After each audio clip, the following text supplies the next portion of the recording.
Challenges won't stop me. It's a strength and resilience mindset. Let me tell you, it's not ignoring the difficulties in your life. Just look at it as a journey of seeing opportunities in the challenges and discovering who God intends for you to be.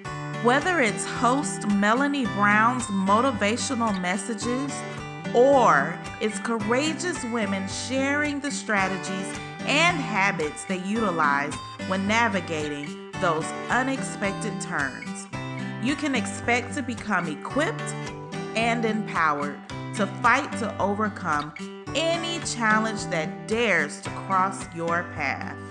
The goal? Building and maintaining a challenges won't stop me mindset. Let's go.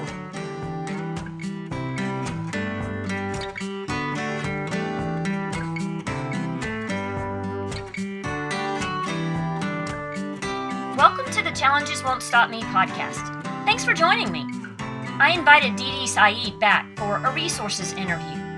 If you haven't listened to Dee Dee's story, episode 74, titled He Loves Me, But He Hurts Me, please do so before listening to this episode. In her story interview, she shared her story of being in a teen dating violent relationship, which she also shares in her book, It Doesn't Start With a Punch, My Journey Through an Abusive Teen Dating Relationship. In today's interview with Dee Dee, she will be sharing statistics about teen dating violence, signs to look for, and how to help a teen who is involved in an abusive relationship. I encourage you to visit Dee Dee's website at buildstrongfoundations.com for more information about traits of healthy and unhealthy relationships, as well as warning signs of abusive relationships. This interview is a valuable resource for any adult who lives with, teaches, mentors, or interacts with tweens through college-aged adults. So please share it. Now, let's get to my conversation with Dee Dee Said.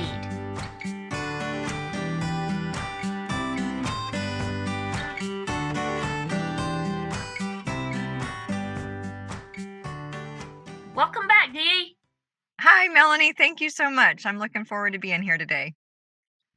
One of the things that really caught my attention is you have a chapter called We've Lowered the Bar. If you sit with that phrasing for just a second, there's no denying that you're right. We have. And I wanted to read exactly what you wrote in the introduction, and then let's launch in from there.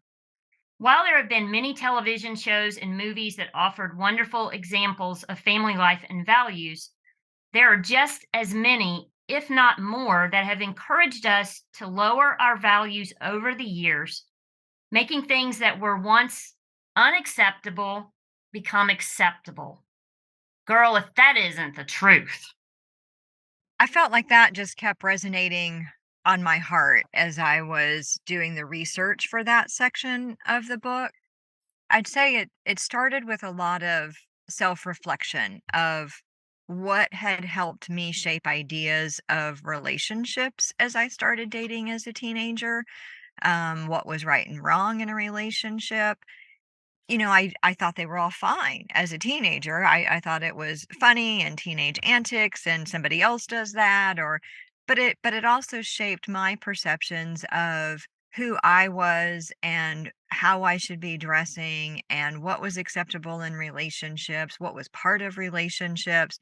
In the book, I kind of talk about some of the movies and TV shows I was watching at that time, but it really opened up my eyes, and that's where I jumped into research. I was like, well, is this just me or what is out there? And I was honestly shocked at the research that I found, and that for so many decades physicians and the medical community has been talking out against what is in our, not just social media, that's new, but movies, television, songs, and how it does impact a teenage mind. Well, I remember specifically certain movies from my teenage years and songs that I sang over and over, and I watched those shows over and over, taking in, as you said, the messaging that they wanted to portray and to put into our minds. And now, as an adult, I think back to them or I hear one of those songs and I'm thinking, I didn't even comprehend that message when I was a teenager, yet it was going in my head and in my ears and in my heart over and over and over. And that repetition, it's hard to combat. Right. TV shows and movies, music, technology, and now social media all portray sexual content and violence in a frequent and glamorized and consequence free manner.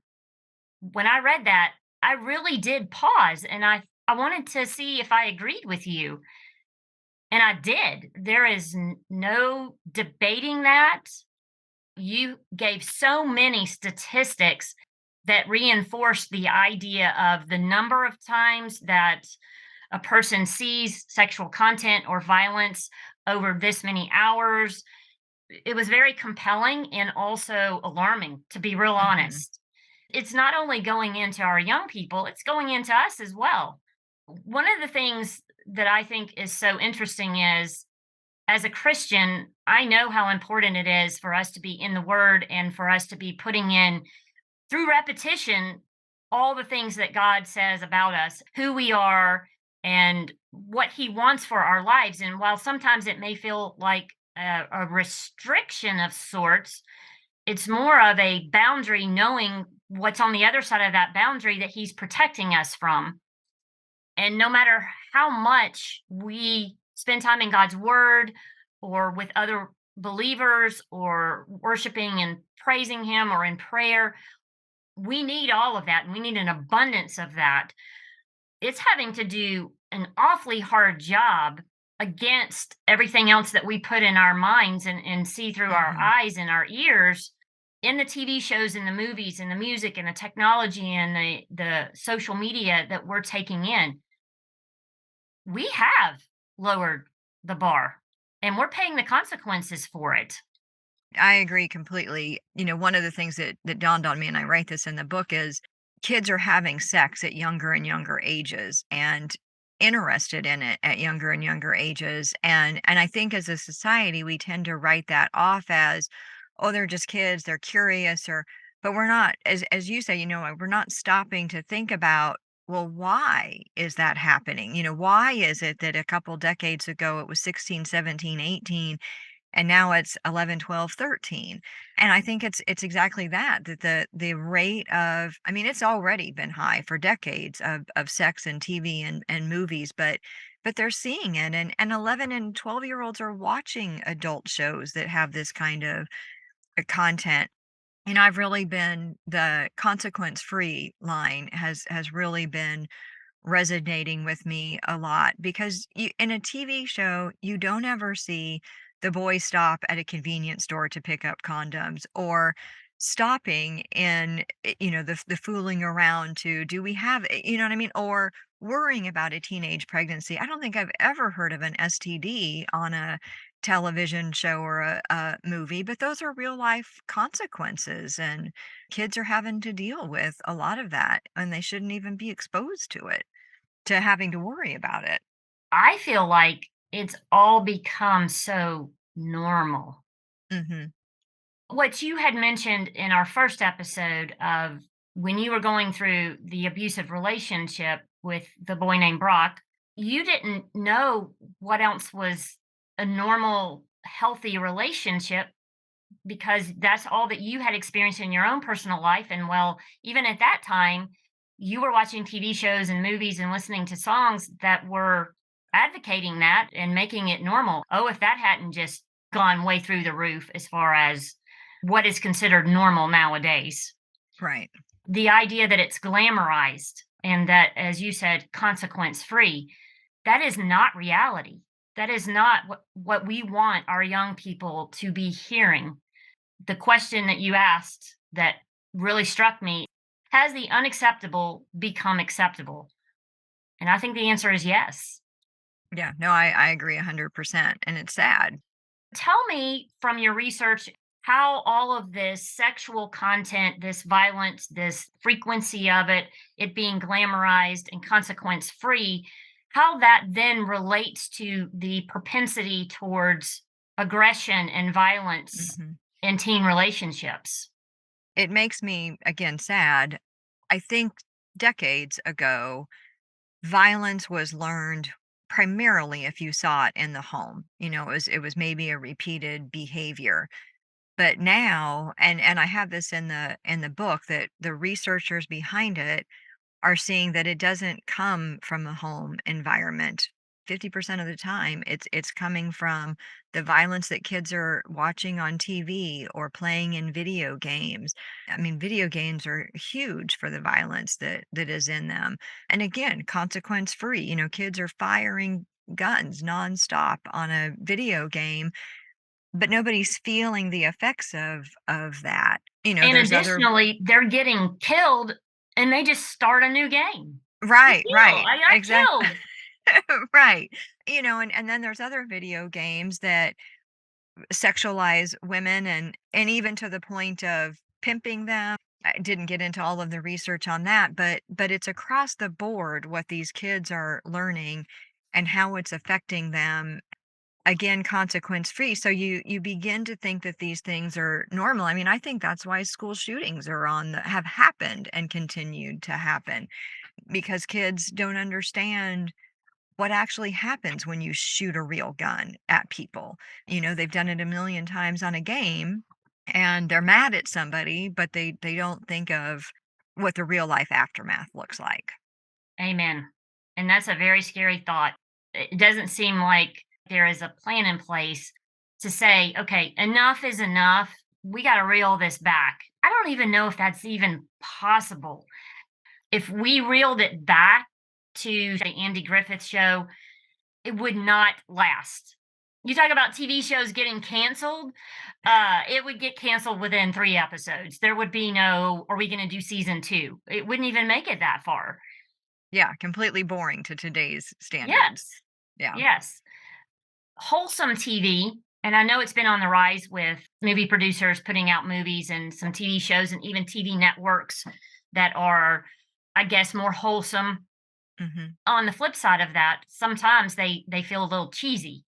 If we're gonna get our teens to buy into watching something like that where those values are instilled, that's gonna be a hard buy-in if it's not done well and if it's cheesy. We have to cross that barrier too.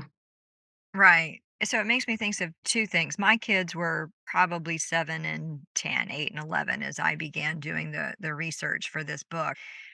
And I learned a lot, and I'm really grateful because it changed what I do. So, like the movie Grease, I was 8 when that movie came out. I think my daughter was the same age when I introduced it to her, and I thought, "Oh my goodness, this is gonna be so much fun." It's such a fun movie. There's the singing and the dancing and the romance, and I watched it, and as a parent, I was like, "Oh my goodness, I never realized all of these underlying messages that are in this movie."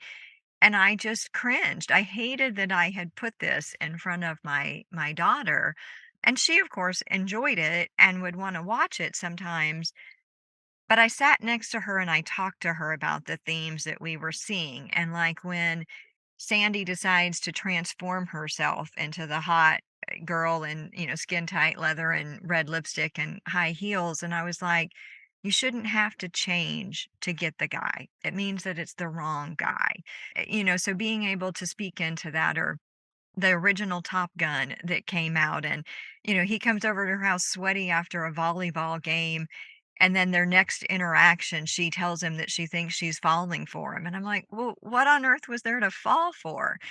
So just talking to my daughter about what real love takes and the work that goes into it and the time investment that needs to go into it. And then, like you said, there's a lot of cheesy shows out there. And so when I come across one that's good, I buy it and I hold on to it. Like Apollo 13 is one of my favorite ones. It shows perseverance and people working together and overcoming obstacles and teamwork, and there's just like a lot of good life lessons in that movie. Feel good at the end of watching that movie. I want to share a good many of the statistics that you put in your book. However, we're not going to read them out loud. That would not make for an interesting podcast episode, but I will be putting those in the show notes. So if you are listening and you are interested in learning more about the research that Dee Dee did, I encourage you to spend the time to read it. It's very compelling and it's eye-opening in a way that sometimes we wanna close our eyes. We wanna say, "Well, it can't be that bad," or, "It can't really lead to that, can it?" Yes, it can. I want us to talk about some of the warning signs that you mentioned in your book that we can be looking for when we are in our homes, in our schools, in our neighborhoods for the young people. And it's not like we're trying to put something there that's not there. Part of what I got most out of your book was in your story and realizing some of the more subtle things that I just wasn't aware would be that slippery slope that then would lead to Mm. something abusive. Think like the number one is the derogatory language and the put down language. Like that's really common in teens, and you hear it in the schools and how they interact with each other, but it's not healthy. And again, I think this is some place that we've lowered the bar. It used to be something that wasn't tolerated or acceptable or right. So seeing that first and saying, hey, this isn't the way that we treat one another, and we need to talk to each other respectfully and kindly. So putting a stop to that and saying that it should never belong in a relationship. But then also like, does one person dictate more of what happens in the relationship, from what they do to the people they hang out with? Is there a good balance? Do they respect each other? Do they listen to each other? Pulling away, withdrawing from the activities that somebody was involved in, from the friends they were with, even withdrawing from their family. One of the things that I think about with that is the things that you withdrew from were things that made you happy.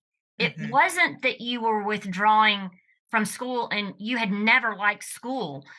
And so your parents were like, well, she never really likes school. And while she needs to do school, we can kind of understand her withdrawing from doing as much work for a class when that's never been her strong suit. But you loved tennis, you loved being involved with your friends. That's a major red flag is Yes, you're yes. withdrawing and pulling away. And if church was something that you enjoyed and now all of a sudden you don't want to go to church and you're avoiding church, that hit me hard when I was reading your story because sometimes we think, oh, well, they're withdrawing from things that don't really matter to them. If they're withdrawing from things that are important to them, that they love, that make them happy, that's a big deal. That's something we need to be paying attention to. Yes, no, absolutely. That is very true. Yeah, church was before we moved, I spent almost all day on Sunday at church. We left for lunch and came right back. And even once we moved, there wasn't quite as much to be as involved in, but anything that there was, I was there. And then I pulled completely out of it. Same thing with tennis. I stopped playing tennis and took a job instead. And that was to the job paid, but it also took me out of the social situations that got me into trouble with Brock. Yeah. Yeah. And then the friends, those friends I'd had around for years, and then they were just out of my life. Yeah.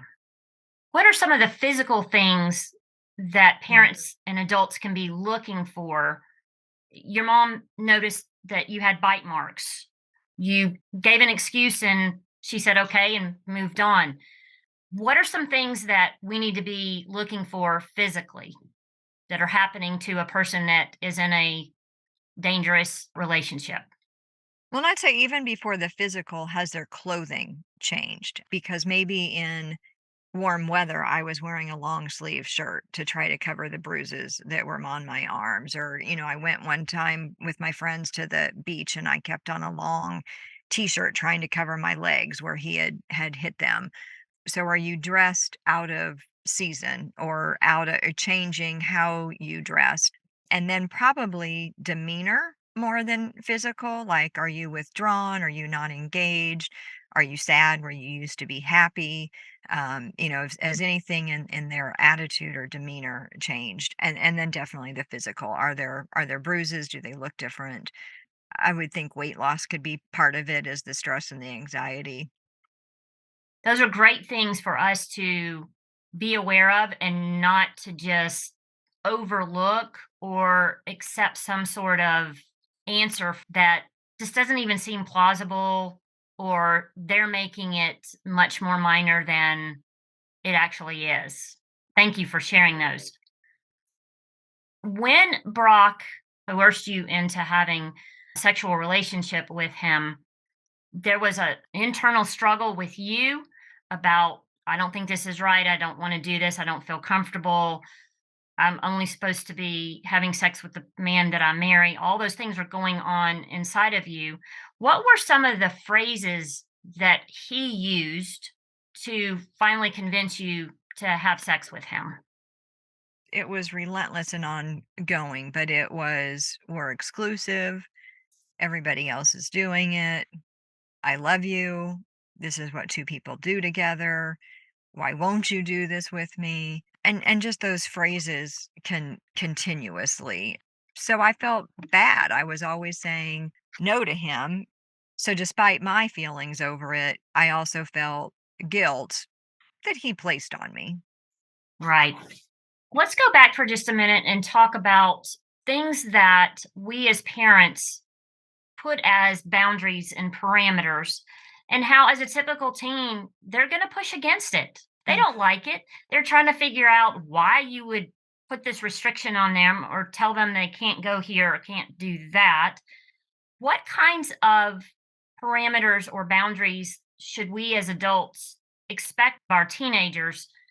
Having all of this information is great, but your parents tried and Mhm. you pushed back, and not that they just gave up easily, but they didn't continue to push or insist. Where is that line, and what kinds of things should we be saying to help protect them and to get them out of a dangerous situation? My parents learned over time that when they tried to approach me, I pushed them back, and they saw that it wasn't getting anywhere except at pushing me closer to Brock. And so they backed off. I think one is even before kids begin dating, talking with them about what healthy relationship looks like so that they know what to expect in a relationship, and then letting them know if it doesn't feel this way, then it's probably not the right relationship. Even if somebody says this guy is wonderful, or you have to listen and go with your gut, which is really the Holy Spirit. But and then the other thing is, for me, there was so much shame in that relationship, so really approaching gently, and this person has been told that they're terrible, their self-esteem has been knocked down. So maybe saying, "I think highly of you," or, "You're important to me," some affirming statements to them, and just to take it really gently. Maybe a couple like a little snippet here, another conversation with a little snippet, like building the trust with that person so that they feel comfortable letting you into the space of what has happened. I mean, my best friends suspected, like my best friend saw the bruises on my leg that day at the beach, and she asked something about it, and I made up a story, and she let it drop because she'd experienced the same thing as my parents, me pushing back. So it's building the trust where that person has learned not to trust, has been hurt over and over again. What do adults do when we know that we know that we know that something is not right in a teen relationship? One, I would reach out to other resources. There's a lot of organizations now that help with that. I would also anonymously make sure it's anonymous, or that the school is going to keep it confidential. See if there's a way that there's a safety plan or steps that the school has. Because if they're still in school together and he's walking in the hallways, but making sure that if they've made that cut, that they're still safe at school or in their everyday life. And that's an important step too, is as you're talking with them, even if they're not ready to leave, making sure that they're aware of what a safety plan looks like. Like I've read, never go into the kitchen because there's knives that are there. Trying to avoid ever being alone with them. And reading those kind of things and thinking back to it, if he made a suggestion and I talked back to it, and he really pushed for it.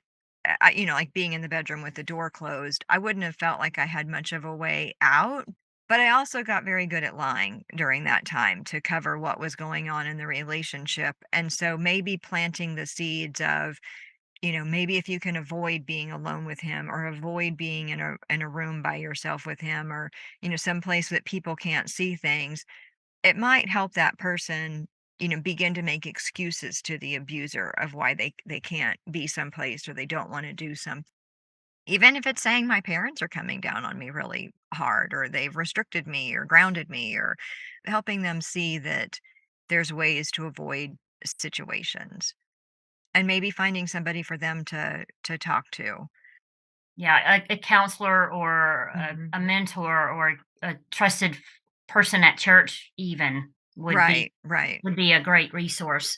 I keep thinking back to the fact that so many of the situations occurred when you went into his bedroom alone and closed the door, and his parents were quite okay with that. Then also just being at the home when no one was there. That was something that my parents insisted upon and we insisted upon with our sons. I said the same thing that my boy said to us. That's just ridiculous. Nobody else's parents do that. You're just trying to cut out all of our fun. From what I've read in your story and other stories, being left alone, either in the bedroom or being alone in the home, I guess even for you, sometimes in the car, that's their prime opportunity because they have no audience and Mhm, they can get away with as much as they want to and push as far as they want to.